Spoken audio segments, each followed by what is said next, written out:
already on. So, welcome to another Fireside Chat.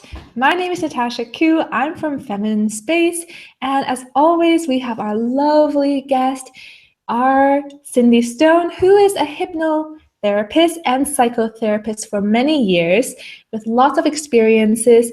And she is also author of the upcoming novel, Scorpion from the Myriad series. So, thanks for joining me again, Cindy. Thanks for having me, Natty. It's always a pleasure. I love these chats. Absolutely. And they're so meaningful. And I feel that each time we really bring our own experiences and all that we know on these topics so that we can help those who are watching. So today we are focusing all on how to keep going because the last fireside chat, we focused all about and on how to make this courageous decision and how to make decisions that are life-changing and just go for it. And so today we want to kind of go along with this theme and talk about once you've made that decision, once you've committed to something, how do you keep going? How do you keep your inner fires burning and alive? And when do you know to actually give up and to let go of a commitment? So what are your thoughts on this topic, Cindy? Well, you've opened it up in a pretty wide way. It's wonderful when we finally land on a dream and we start to go for it. It's just probably the most energizing moments. It's like a first love. You're fired up, you're energized, you can't sleep, you're thinking about it all the time. And it's just a wonderful beginning. And that's where all the creative juices are happening. And it's fantastic. And then, as always in life, there's going to be setbacks. There's going to be boring times. There's going to be things that you don't want to do that you need to do in order to keep going. And so that's when we started talking about this topic. It was like, well, how do you keep going during those really difficult times?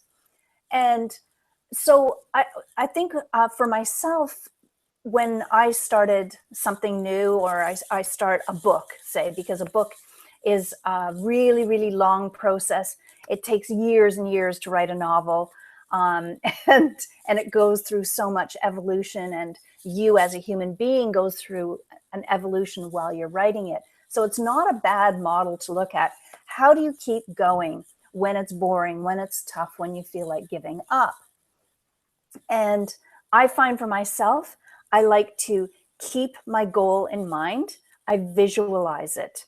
I keep my energy by talking to friends about what I'm doing, my close friends, because sometimes you don't want to share, special projects with too many people.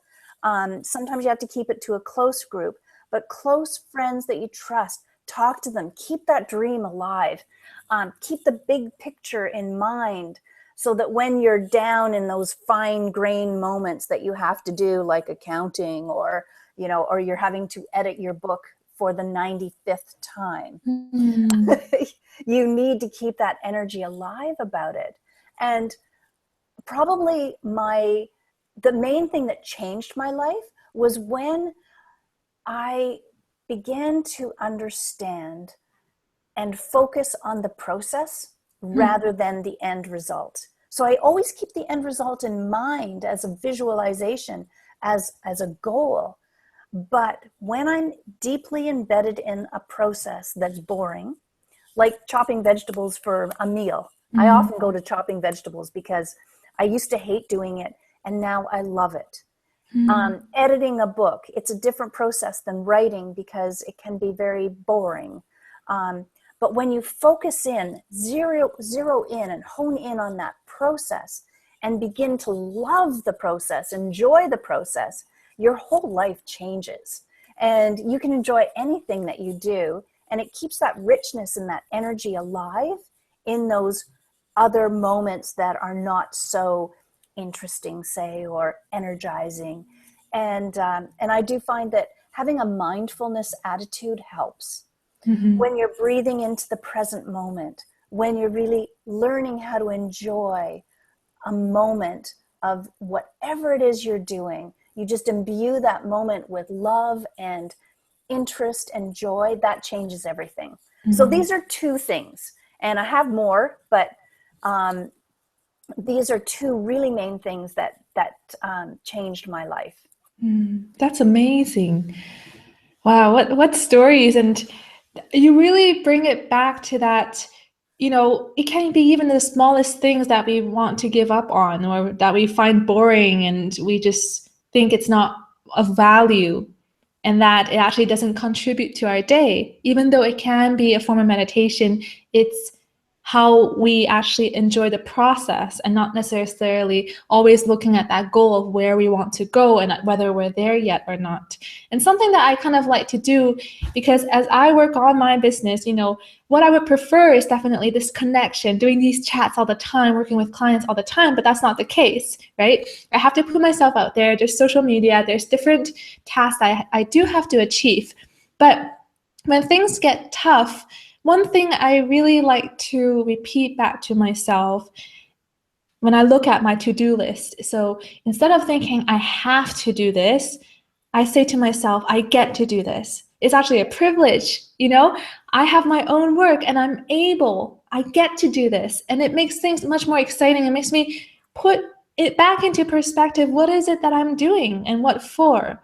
And sometimes, like you said, for me, it's sometimes the opposite. When I lose sight of that far, far away goal, which I think will take years or which I can't at the moment see all the different steps that I'm taking in order I'm on my way to get there already. When I don't see that goal, I actually feel more discouraged and I kind of lose that fire. So for me, actually, I need to keep in mind when things get tough, when boring tasks come up, or when I want to give up, I need to think and feel the why I'm doing this and what it is all for. So that's actually my type of interpretation. And something that I would like to share with you, Cindy, and perhaps you can share your thoughts on this is, for example, with cutting the vegetables. Maybe we think it's mundane, maybe we think it's boring, but who inside of us thinks it's boring? Is it the one who always wants distraction, the one who always wants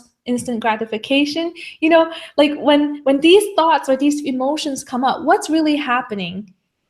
Well, what you bring up is really about a mindset. And we kind of live in this world where we think everything has to be exciting and fantastic and working. And we lose sight of the fact that there are times when things are boring. There are times when we'll have setbacks. There are times when things may not work.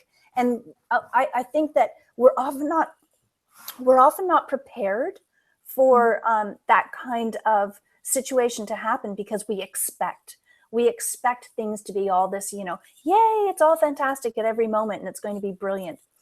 It's why I really like when you wake up and you say, I get to do this rather than I have to do this. It's changing your mindset, because really when you're following your own dream, you're getting to do something that not everybody does.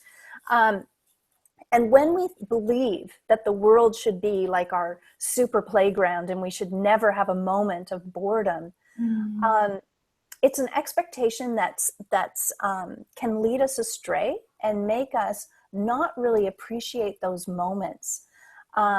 Boredom is something that will often be hiding. Boredom's here, and it's often hiding a deeper feeling that's underneath. Maybe that feeling might be, gee, I don't know if I can really do this. So I'm not doing anything. And then a layer of boredom begins to set in, or something's not quite right. So when I'm working with clients, I often ask them to really pay attention to boredom, because it is a moment that's telling you something, and it's usually telling you something different than what you expect. That's really interesting. That almost reminds me of when things come up, especially for the mundane tasks. Perhaps that is where our natural state of being serene, at peace, will also be there, right? Unless something's in the way, unless there's this inner distraction, this inner need that's not being met, and that boredom comes up or other feelings come up in those really quiet and simple moments, right? So you're saying that we need to pay attention to these things and there could be something underneath it. Yes, and our society kind of creates this really highly distracted mind.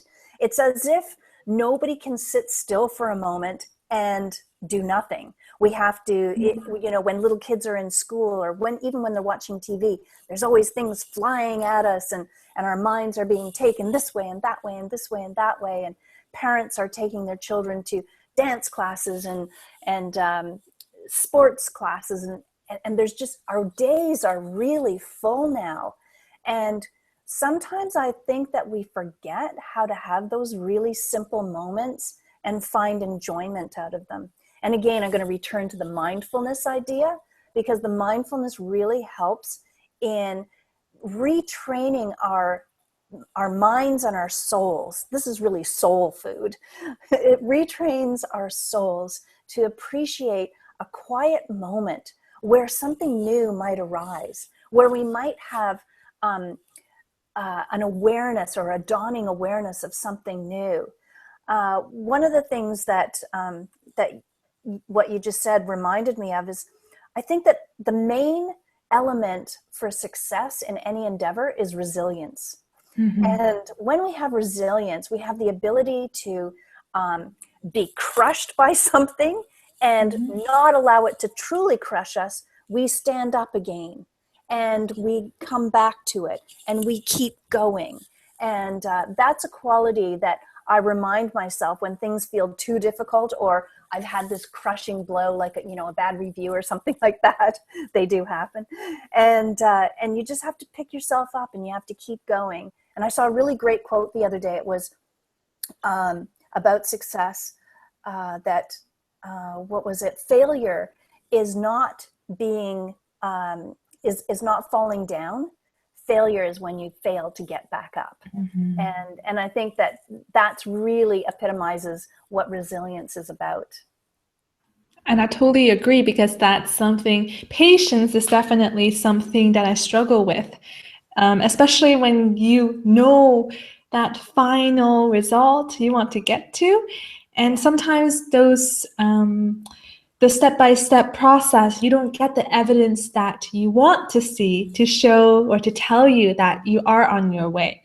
So I know that when something goes in a different direction or in the wrong direction, or if things aren't going well, sometimes I question and say, hey, is that a sign to say that I should stop doing what I'm doing? But I'm only picking on one thing. And sometimes we often question and we want to stop and we want to give up when we see that one thing that has happened today for 2 minutes, and we disregard the fulfillment and the joy that we have along the whole process. And so I also want to ask you, Cindy, when is the right time to let something go? When do you think that we are actually just holding on to a commitment because, I don't know, maybe we gave someone the word, or we have this internal belief that we must do it, and that, we are only good people and, successful if we finish everything that we start? What are your thoughts on the right feelings or the indications to let us really know that it's time to let something go, and to not give up, but to stop doing something that actually no longer is in our interest? This is a super difficult question, but it's not impossible to answer. And it's one that I've given a lot of thought to, and it's one that I talk to a lot with my clients and with friends. And I think that when you have your dream and you have your big picture and you know where you're headed,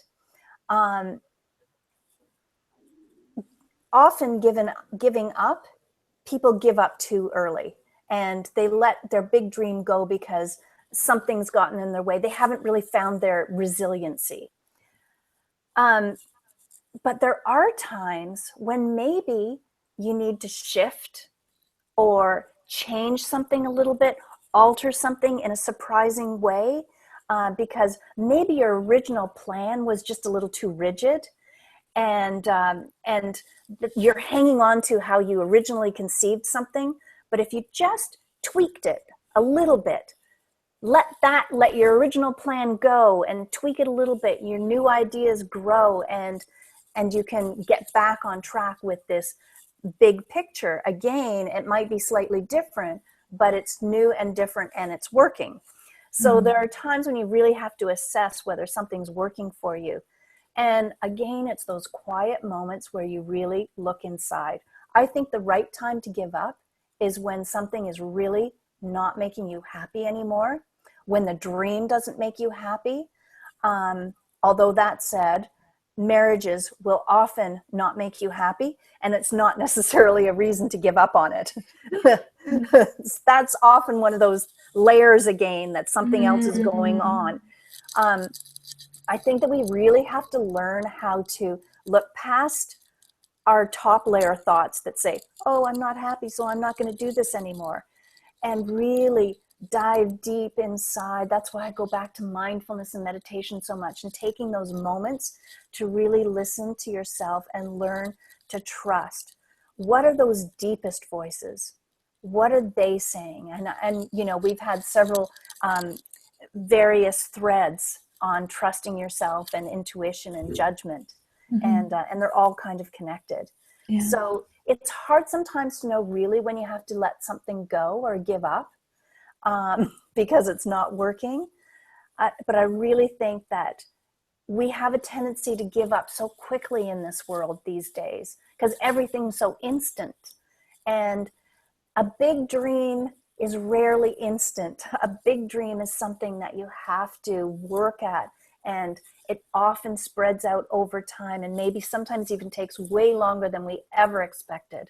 So resilience is a really great idea. And just understanding that you're going to have setbacks.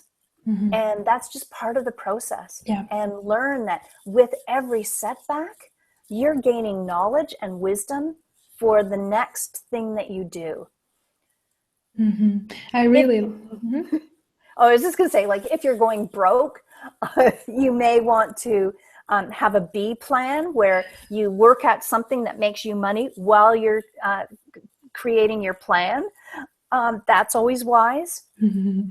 But when giving up on a dream is only a really good idea if that dream really isn't going to work. It's like there's this cartoon where there's a man in jail and he's digging a tunnel, and he's digging a tunnel, and he's digging a tunnel, and there's a forest, and he quits, and he's 5 feet away from the forest. And it's like, really?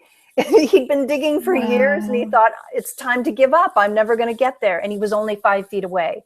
So I think that when you're ready to give up, you really have to think about it and really question yourself and your motivations, because you could be just 5 feet away from your dream goal and making it. So sticking to things is not necessarily something that we've been trained to do that much.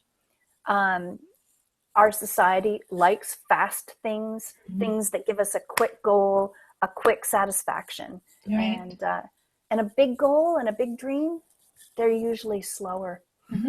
But that's no problem if we are mindful to the process, and when we allow ourselves to enjoy each moment and even the simple or mundane tasks that come along with it. And when we stop expecting that our path or our way or path to success is linear. I think that's the thing. We cling onto this idea that the success should go in this beautiful line graph, right? Yeah. In this beautiful slope, but rarely does life take us in this linear way. And we just have to accept that each setback is not a sign that we have to give up or that we can't do it anymore. It's just another chance for us to stand up and really go for it, and to keep that passion, keep that motivation, keep that drive in both our action and both inside of us, so that we can keep making our dreams come true and know that it is within reach. So, Cindy, any last thoughts before we wrap this chat up? There will be nothing better in your life to help with your big dreams, keeping it alive, as really good friends and family who support you. So make sure that you have your support systems in place and people who want you to achieve your dreams and will be there for you. And they can really help you in those very difficult moments. But expect the difficult moments. They're they're little teachers along the way, and they can really help you to grow. Yeah, that's beautiful, because the moment we stop making them our enemies and we start making them lessons that we can actually learn from, then everything changes. It So really does. thank you so much, Cindy. This talk has been so useful to me too, just to reflect on, why am I impatient? What am I, not looking out for? When am I not mindful in my process? And when does boredom come up, and what could that mean for me? So I hope that the audience also really enjoyed this chat. And if you want to, reignite your inner fire, if you feel like things are getting hard, if you want to give up lately, then give a listen to Cindy's hypnotic meditation. It is beautiful. She actually recorded it sitting next to a fire. So the fire in you will keep burning and be very much alive if you listen to it. So give it a try. It's directly underneath this video, and just opt in and you'll get it in your inbox, and feel free to listen to it at your own time, and it's your very own free MP3. So thank you, Cindy, again for that wonderful resource. I can't wait to listen to it myself and really dive in and know that I have this fire in me and it's up to me to keep going. So thank you for that. Thank you so much, Natty. It's a pleasure as always. All right. See you, everybody, hopefully in 2 weeks for another fireside chat. Till then.